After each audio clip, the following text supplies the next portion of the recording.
అమ్మ కాలేజ్ అనేది ఒక దేవాలయం. అక్కడికి ఎంతో మంది ఆడపిల్లలు చదువుకుందామని వస్తే ప్రేమ ప్రేమ అని వెంటపడి కాదంటే మేదర్ కత్తి తెలుసా అమ్మా, దాంతో నరికేశాడమ్మా. రక్తపు మడుగులో ఉన్న అమ్మాయిని ఈ చేతిలో పెట్టుకుని హాస్పిటల్ వెళ్తూ ఉంటే చేతిలో హాల్ టికెట్ పట్టుకుని ఎగ్జామ్ రాసిన తర్వాత హాస్పిటల్కి వెళ్దాం అన్నయ్యా అంటూ పాపం అమ్మ గిల్ల గిల్ల గిల్ల కుట్టుకొని చచ్చిపోయింది. అలాంటో నక్కడే రాళ్లతో కొట్టి చంపేయకుండా ఇక్కడ కూర్చోబెట్టి దున్నపోతలు మేపినట్టు మేపుతున్నారు. వీడి మీద కనికరం చూపించమని బయట మన సోకాల్డ్ మానవతావాదులు సొల్లు కార్యాలు కలుస్తున్నారమ్మా. ఇంకేం చేయనమ్మా, ఇంతకన్నా ఏం చేయను.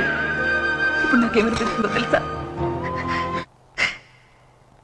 ఇలాంటి ఒక కొడుకుని కనాలని ఉందయ్యా. నా కొడుకుని నీలాగే పెంచుతాను, ఇలాగే పెంచుతాను.